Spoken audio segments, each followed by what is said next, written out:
പവിത്രമായ കല്യാണ സദസ്സുകളിൽ പോലും വേഷം കെട്ടിത്തുള്ളുന്ന കോലങ്ങളെ, ഭ്രാന്തന്മാരെ കൊണ്ടുവന്ന് തുള്ളിക്കുക, പണി കൊടുക്കാൻ. 10,000 പടകങ്ങൾ പൊട്ടിത്തീരുന്നു, 25,000 പൂത്തിരി കത്തിത്തീരുന്നു. പൈസന്റെ വില അറിയണോ? മെഡിക്കൽ കോളേജിന്റെ വരാന്തേ ചെന്നാ മതി. ഞാൻ ഇടക്കിടക്ക് പോലുണ്ട്. ഇടക്കിടക്ക് CH സെന്ററിന്റെ മുൻപിലുള്ള ചില കാര്യങ്ങൾക്കും അവിടെ ആളുകളെ സഹായിക്കാനും വേണ്ടി പോകുമ്പോൾ ഞാൻ കാണുന്ന ചില കാഴ്ചണ്ട്. ഒരു നിസ്സാരമായ ബ്ലഡിന്റെ ടെസ്റ്റിന്റെ മുൻപിൽ കാത്തുനിന്ന് കിട്ടുന്ന ടെസ്റ്റ് പോസിറ്റീവ് ആണെന്ന് അറിയുമ്പോ ആ ടെസ്റ്റും പിടിച്ച് നെഞ്ചുപൊട്ടി കരയുന്നവന്റെ കണ്ണീര് കണ്ടിട്ടുണ്ടോ മനുഷ്യരിങ്ങള്? നിങ്ങൾ കണ്ടത് സിനിമയിൽ അഭിനയിക്കുന്നവന്റെ കണ്ണീരല്ലേ?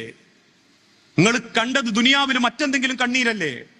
അറിയണോ? ഒരു മെഡിക്കൽ കോളേജിന്റെ വരാന്ത ചെന്ന് നിൽക്കണം. 39ാമത്തെ വാർഡ് മുതൽ 41ാമത്തെ വാർഡ് വരെ ഒരു തവണ കാല് വെച്ച് നടന്ന വിറയ്ക്കും. പിന്നെ അവസാനം ഷീട്ടും പിടിച്ച് നെഞ്ചുപൊട്ടി നിൽക്കുമ്പോ കൂട്ടിക്കൊണ്ടുപോയി ഭക്ഷണം വാങ്ങിക്കൊടുത്ത്, വെള്ളം കൊടുത്ത്, മരുന്നിനുള്ള ആവശ്യങ്ങളും നിർവഹിച്ചു കൊടുത്ത് തിരിച്ചയക്കുമ്പോ പിറ്റേന്ന് മുതൽ നേരം വെളുത്തിട്ട് 4:45 അലാറം വെച്ച് എഴുന്നേറ്റ് കഞ്ഞിക്കും പയറിനും വേണ്ടി മെഡിക്കൽ കോളേജിന്റെ താഴെ കോവൂര് മുതൽ മെഡിക്കൽ കോളേജിന്റെ മറുഭാഗത്തുള്ള മായനാനിവിടെ ക്യൂ നിൽക്കുന്നവന്റെ നെഞ്ചിന്റെ ഉള്ളിലെ പടപ്പറിഞ്ഞ കളയൂല മനുഷ്യരെ ₹1, കളയാൻ തോന്നൂല ₹1.